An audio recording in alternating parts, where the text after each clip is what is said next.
Bem-vindos ao canal Zoom e hoje a gente vai falar sobre um tema talvez um pouco chato para alguns. Bom, eu me deparei com um vídeo do senhor Conde de la Novueva, eu acho que esse é o nome dele, onde ele tenta refutar uma moça chamada Paula Marisa, onde ela faz um vídeo sob o título Lutero adulterou a Bíblia. Então ela dá uma série de argumentações sobre esse tema, fala sobre a formação dos cânons, fala sobre livros deuterocanônicos, fala também sobre a tradução de Lutero. Em seguida, um senhor chamado Conde de la Novueva, acho que é esse o nome dele, eu não sei, talvez eu não saiba a pronúncia direito, ele faz um vídeo tentando refutá-la e ele coloca o título do vídeo dele como Lutero adulterou a Bíblia, sim. Esse é o título do vídeo dele. Lutero alterou a Bíblia, sim. Então ele fala novamente, ele faz uma revisão sobre a formação do cânon. Ele tenta dizer que os livros do Antigo Testamento, seguidos pela tradição, eles vão ser seguidos pela tradição católica, não pela tradição judaica. A interpretação desses textos tem que ser tida pela tradição judaica, porque Paula Marisa ela tenta provar que o povo judeu ele foi guardião desses livros do Antigo Testamento e está super certo, realmente. Nós temos os livros do Antigo Testamento hoje, que foram os judeus que preservaram, e você tem um cânon do Antigo Testamento que foi preservado por judeus e que eles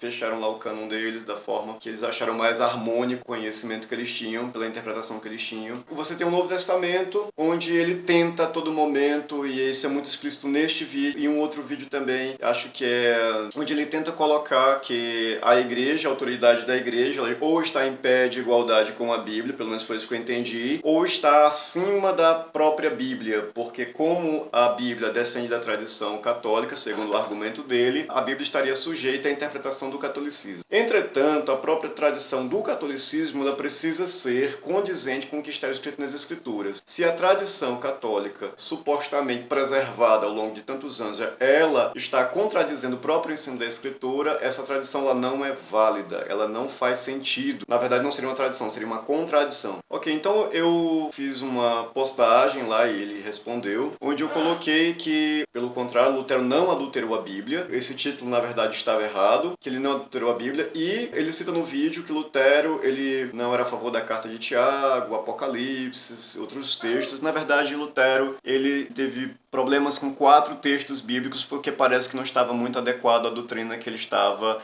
estudando naquele momento. Esses livros foram Tiago, Hebreus, Judas e Apocalipse, esses 4 livros. Entretanto, Lutero não deixou esses livros de lado, ele traduziu na íntegra. E mesmo os livros ditos apócrifos, que são os livros do Antigo Testamento, ao todo 7 livros, ele também os traduziu. Ele poderia não ter traduzido, mas ele os traduziu mesmo que o deixando à parte. E ele coloca como que Lutero não tinha autoridade para fazer isso. Entretanto, esses textos do Antigo Testamento ditos apócrifos, eles não são harmônicos com os outros livros, nem do Antigo Testamento e nem do Novo Testamento. Ele contradiz esse ensinamento. Por exemplo, o livro de Tobias mostra que um anjo mentiu em determinada circunstância. Ora, quem é o pai da mentira? A própria Bíblia ensina que o diabo é o pai da mentira. Como poderia um ser angelical, servo de Deus, usar de um princípio do pai da mentira, que é o diabo? Jamais isso poderia acontecer. Então, existem estruturas nesses textos, existem elementos nesses textos que os condenam, que os colocam fora da interpretação, fora desse cânon, porque deve-se respeitar o princípio da harmonia dos textos, ou seja, um texto não pode realmente contradizer outro, né? Esse é um dos princípios elementares. É por isso que no Novo Testamento você tem uma série de livros que foram banidos do Novo Testamento simplesmente porque eles não eram harmônicos com o Novo Testamento, feitos por determinados grupos da igreja inicial, da primeira igreja, que os apóstolos combateram duramente, né? Você tem algumas cartas de João, por exemplo,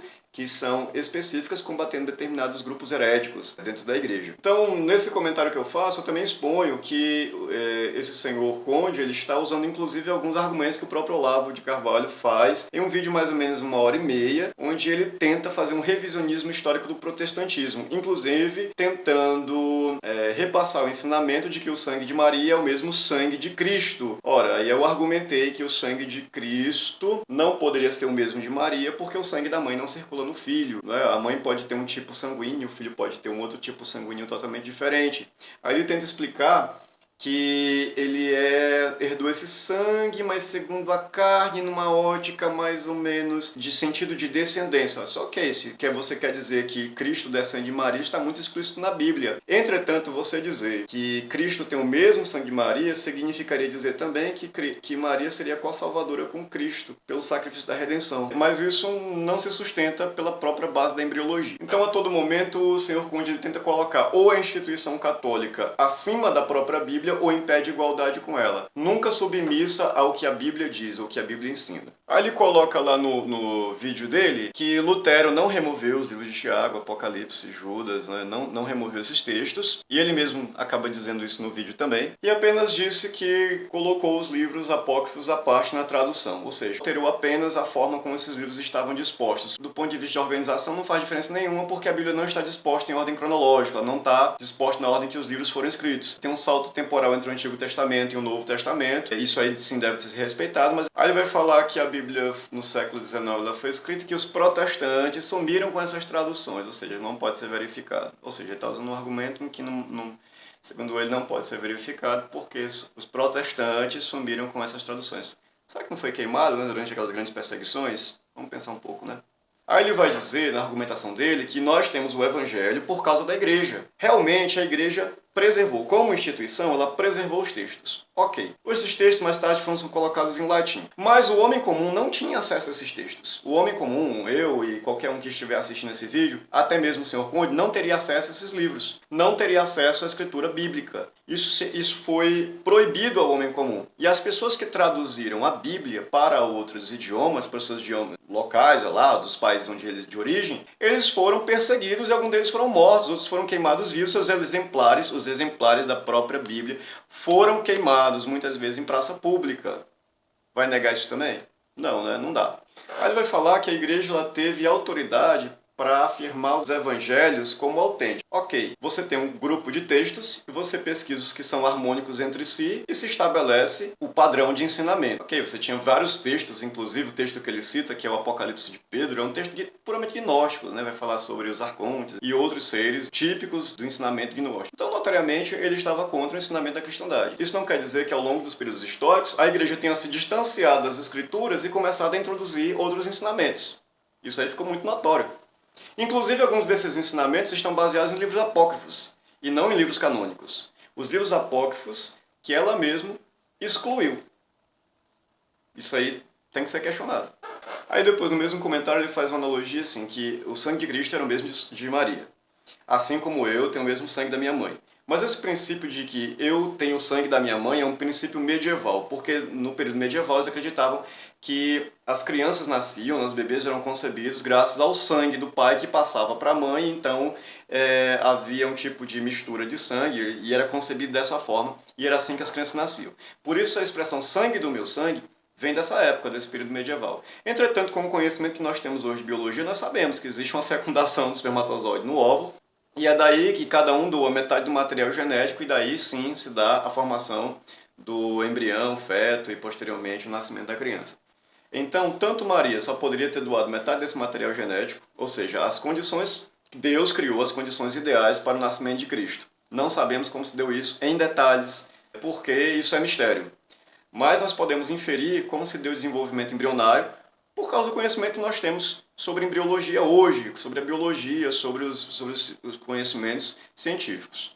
Aí eu vou explicar para ele que o sangue da mãe não pode ser o mesmo da criança, porque o sangue da mãe não entra em contato com a criança. Tanto é que a mãe pode ter um tipo sanguíneo e a criança pode ter, o feto, né, pode ter um outro tipo sanguíneo totalmente diferente. E se caso o sangue entre em contato com o do feto, a mãe vai criar anticorpos contra o feto. E tanto isso é verdade, que o sangue não entra em contato com o feto, que se uma mãe, por exemplo, tiver HIV, o sangue não entra em contato com o feto e a criança não é contaminada. E a própria placenta também protege desse contato com o sangue da mãe.